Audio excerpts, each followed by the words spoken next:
It's an interesting position, that close catcher at short mid-wicket. That's a wide. Well, it's wide. It's a wide, and Vittori will have to bowl it again. But I tell you what, Kepler, he'll be smiling about the amount of movement through the air. Well, he should be. He should be very happy. Oh, well, he was almost brought into action immediately there, Ray Price, at short mid-wicket. Talking of movement, there was something going on behind the bowler's arm, and that was the reason for the delay before that delivery. But that almost paid dividends. I presume that he's in there at short mid-wicket as a result of a little bit of analysis of Mohammad Hafiz's game. The technical staff would have been going through, though I've seen enough of him on this tour, haven't they?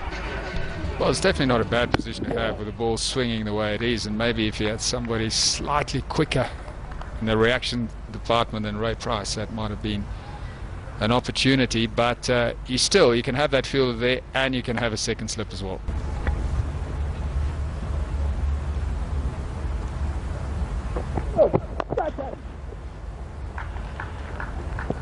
That's very well played, if a little risky. Oh dear, no, that's poor.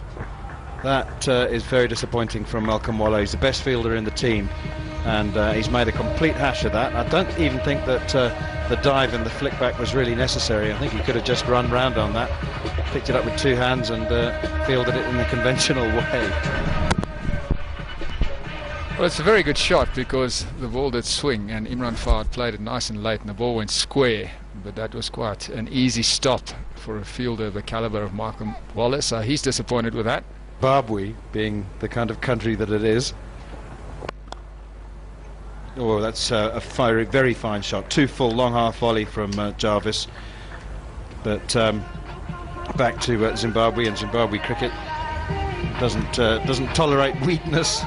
And Jarvis was complaining of this pain and was told to bowl through it, get on with it, and eventually he went off for a scan, which revealed a stress fracture of the back. Exactly what I'm talking about, that short and wide. So now this is a little bit the problem with the rotation approach as far as selection is concerned. The narrower the gap between any two teams. So they'll be hoping that they'll be. Oh, that's a poor delivery from Vittori. Fine leg up in the circle, and this is starting to look very shaky for Zimbabwe. So much hope and I suppose expectation from Vittori and Jarvis, but two very young men.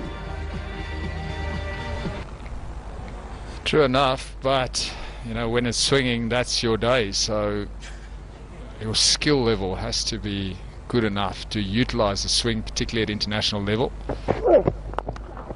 Well, it's dreadful stuff this morning, has to be said. I'm afraid there's just no consistency as far as line is concerned and as far as length is concerned. The problem is that the batsmen are scoring on both sides of the wicket, so that gives the captain no chance whatsoever to set a field. So we come back to the fact, when you win the toss and the ball's swinging, you've got to be consistent in the areas that you bowl. But you can just see that they're rushing it, they're all over the place, and not settling into a pattern. Improve. There's not a great deal that he can do, though, stuck in the change room. He's got to just allow his bowlers to get on with it, and that's four more. This could be very messy indeed for Zimbabwe. They've got to someone's got to metaphorically put their foot on the ball, and metaphorically, that is. It's a soccer terminology, not a cricket one, but just slow things down, get everyone to take a deep breath, and I suppose the obvious thing to do is make a bowling change. He's definitely slowed down, that's true. Maybe Brendan Taylor must come out of slip, get someone else in there, get next to the bowler and just talk to them and try and settle them down, settle the whole thing down.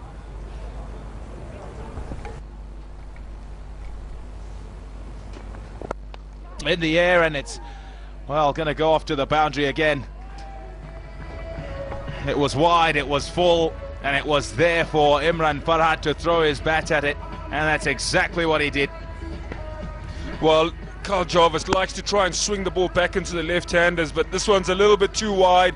It hasn't swung back, allowed the batsman to free his arms, and Imran Farhat has flayed it away to the boundary to break the shackles that they'd built up over the last couple of overs. No ball called. We'll have to bowl that one again.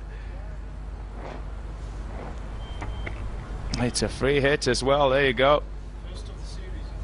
It's the first free hit of the series. Well, can't change the field, it's the same batsman on strike. Oh, hold on. Have a look at that again. It's looked a bit harsh, really. I know it's little centimetres that we're talking about, but as long as something's behind that line.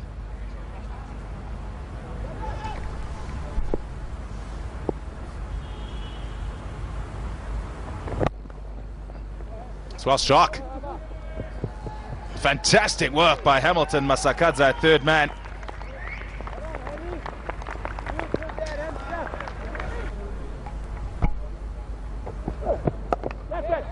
There's a man out there, he's hit it straight to him. Simple catch straight to the man. Almost as if he didn't realize he was there. Mohammad Hafiz has got to make his way back to the change room. Vittori gets wicket number 1. Well, we talked about the plan, and it didn't look like it was going to work, and it would take Mohammad Hafiz to actually give his wicket away, and he's lobbed it out to Malcolm Waller, the easiest of catches. And the only way he possibly looked like he could get out, he's found it. Mohammad Hafiz goes for 23, Pakistan 45 for 1. Thundering runs on this tour of Zimbabwe, and in comes Asad Shafiq, 25 years old, talented. Got to get your footwork exactly right when you're looking to play to a seaming ball. He's found the gap this time. The ball's still reasonably new, so it's hard enough, and that'll get to the boundary. Not very well timed, but good enough. But beautifully placed. He had to beat whole the fielders on the offside and find that minute gap, which he did in the end.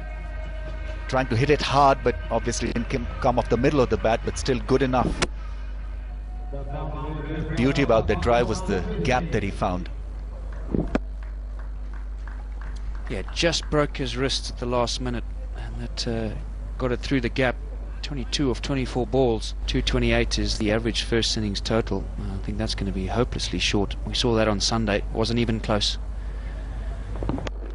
Oh, pull shot. He's got it in the gap. Not the best shot or where he wanted to hit it, but a good result. As long as the boundaries are coming up the middle of the bat, it doesn't matter, because that looked just a little bit agricultural in style and got it off the toe end of the bat. But bats these days are so good that you don't really have to middle the ball to fetch your 4. Oh! We said that Zimbabwe weren't getting the balls in the right areas. They're not helping themselves either. We've seen one no-ball free hit, which Jarvis got away with, and he has another one for Tory. Umpire Gould is just going to go and show him, and I think overstepping the line. He goes very wide on his delivery. Yeah, just over. Umpire Gould not letting him off. His run-up in action doesn't look that much natural when he's bowling around the wicket. Looks more at ease when he's bowling over the wicket, so stretching himself there, and a great opportunity now for Asad Shafiq to get off the mark. We didn't struggle with that. It was length from Vittori and a good shot. 4 more to Pakistan. See, this pattern is becoming just a little bit predictable from the bowler, because the batsman had already eyed that mid-wicket range, just went with the angle. The execution was good enough, and he's off the mark with this mighty blow. Off a no ball, off a free hit. Rami's surely bowling around the wicket. All he's doing is getting that angle into the right-hander. Oh, that's in the air. He's timed it well, and that should run away for 4 as well. There's a man catching on the leg side, but unable to get anything close to catching that, and Vettori's gone for another boundary. Zimbabweans, I think, have not studied the strengths of this batsman. He's so good through that area. Anything on that middle and leg stump range goes through straightish mid on to square leg boundary. He's very, very bottom-handed player. So Shafiq likes them in that area, and so far, so good. 2 boundaries hit in this over. Edge slip has been taken out. Third man would be too wide to cut that off, and Jarvis can only be annoyed. But that's the pressure Pakistan have put on. They've forced that fielding change.